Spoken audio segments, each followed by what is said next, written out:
This cannot be real. Over his last 6 games, Nikola Jokic has averaged 35 points, 14.8 rebounds, and 11 assists. Coming off his 2023-24 MVP season, he's somehow upped his scoring average by 5 full points this year while getting near his career high in assists. 3-on-2, Jokic, and a nice lob pass to Christian Brown. Jokic off balance. Once again, proving he's the greatest passing center of all time. Oh, and he's attempting more threes than ever while leading the league in three-point percentage. If this isn't breaking the NBA, I don't know what is. Let's dive into this incredible stretch. As of January 7th, Nikola Jokic is averaging 31.5 points on 55% shooting from the field with 13 rebounds, 9.7 assists, and 1.7 steals. He's also leading the league in three-point percentage at 47.3% on 4.8 attempts per game. Let's see how these numbers stack up in the NBA. Jokic is second in scoring behind Giannis Antetokounmpo. If his 31.5 points per game hold up, it will be a new career high for the reigning MVP by more than 4 points, surpassing the mark he set during the 2021-22 season. He's third in rebounds behind Karl Anthony Towns and Domantas Sabonis, marking the second highest average of his career. Jokic ranks second in assists behind Trae Young, just 0.1 shy of his career-high average. The most shocking stat, Jokic is leading the league in three-point percentage at 47.3%. For a 6'11 center, this represents a career high by a huge margin. His previous best was 39.6% in 2017-18, and he shot just 36% last year. He's also fourth in minutes per game at 37.1, a testament to his durability and impact. Cutter down the middle to Brown, knocked away, and Jokic draws the foul. This level of production has Jokic sitting at first in player efficiency rating, PER, at 32.3. If this holds, it would be the second highest PR of all time, trailing only his own mark from the 2021-22 season and surpassing Wilt Chamberlain's legendary 1961-62 campaign. Despite carrying the highest usage rate of his career at 32.9%, Jokic boasts the lowest turnover percentage of his career, 8.7.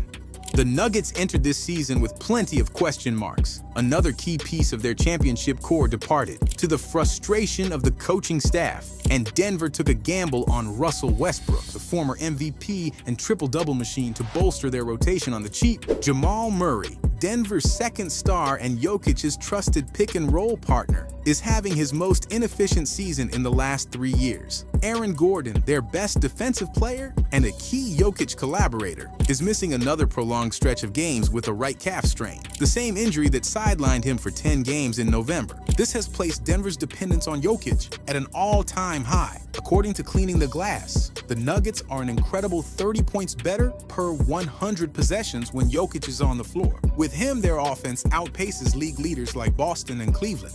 Jokic from the corner. Without him, it falls to the NBA's worst, even below the tanking Wizards and the injury-plagued Pelicans. But thankfully for basketball fans everywhere, Jokic is healthy and somber shuffling his way through the league. Denver currently sits at 2016, good for the 4th seed in a competitive Western Conference, with 4 wins in their last 6 games, during which Jokic has led the league in scoring. The run started on December 27th versus the Cleveland Cavaliers, the team with the best record and the best offense in the NBA, featuring a huge starting front line of Jarrett Allen, Evan Mobley, and Dean Wade, all at least 6'10", with Allen and Mobley arguably the best defensive tag team in the league. But Jokic came to battle, dominating physically and mentally. Just look at these combinations of brute strength and touch in one play, while also operating as an offensive hub and commanding a lot of attention from the Cavs' defense. The Nuggets couldn't match a far superior Cavaliers team blow for blow, but managed to put an impressive 135 points on a top 6 defense in the NBA, the most Cleveland has allowed this season. Jokic led the way with 27 points, 14 rebounds, and 13 assists. Next up, the upstart Detroit Pistons came into town, led by resurgent Cade Cunningham and former Cavs coach J.B. Bickerstaff. Winners of 3 straight and 4 of their last 5 games, the Pistons were determined to keep their winning streak alive, only to hit the wall that is Nikola Jokic. First off, Detroit might have missed that part of their scouting report that mentioned Jokic being the most accurate three-point shooter in the NBA. Back to Jokic, good place for it. Jokic waltzes in. The passing, of course, is always there. And what is especially impressive about Jokic this season, as head coach Michael Malone praises him for, is his aggressiveness going to the basket, even when perimeter shots are falling. An assertive approach like this pulls defenders to him even more, and there aren't many players in the NBA who can counter a combination of size and skill like Nikola's. A useful side effect of the aggressiveness, Jokic went to the line 14 times in this game, making 11 of the freebies en route to 37 points on 64% shooting, including 4 of 5 from three-point range to go with 9 rebounds and 8 assists. A big help came from Jamal Murray in this game, who recorded his season-high 34 points on very efficient shooting. Expecting him to consistently put up 30-plus is a pipe dream, but who knows where Denver could have been if Jamal had been closer to these shooting numbers more often this season. A quick road trip to face the division rival Utah Jazz on December 30th led to another historic feat in Jokic's record book. Nikola tallied 36 points, 22 rebounds, and 11 assists. While already impressive, Jokic also made NBA history by becoming the fastest center since Shaq to record 15,000 career points. Funny enough, Jokic went scoreless for the first 7 minutes of the game, instead putting his passing chops on display with a beautiful overhead dime to Murray and the nonchalant cross-court swing to Porter. But then he decided that Walker Kessler had enough rest and torched the poor dude in all sorts of ways. From beyond the arc, on the offensive glass, and with guard-like floaters. He was so hot, even 2 7-footers weren't enough to stop him.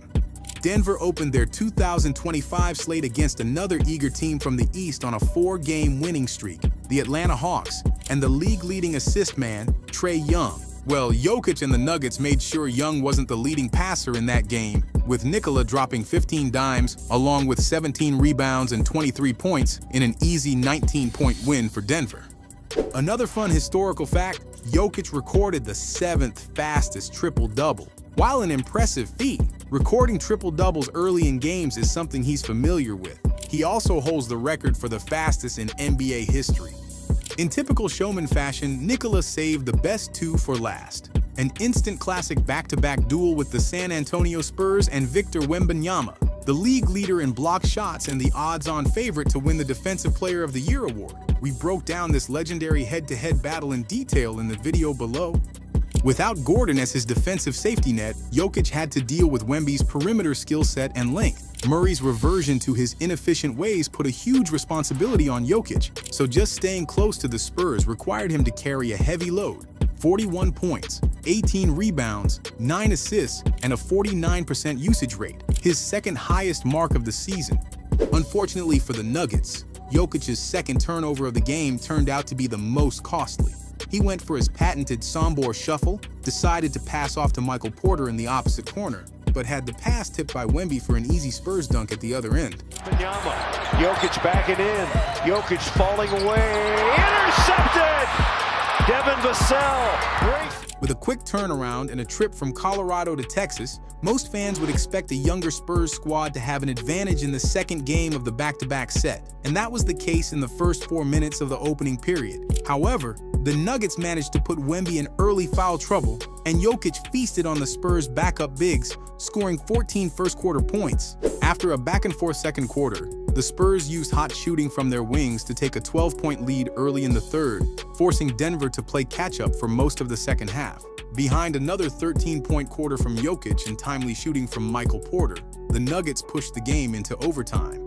And that's where Jokic made yet another case for the MVP award. In a showcase of clutch dominance, Nikola put up 9 points, 5 rebounds, and a key steal in the extra period, bumping up his totals for the game to 46 points, 9 boards, 10 assists, 2 steals, and 2 blocks, avenging the close loss in Denver and showing Wemby that the best player in the game is still wearing a Nuggets jersey.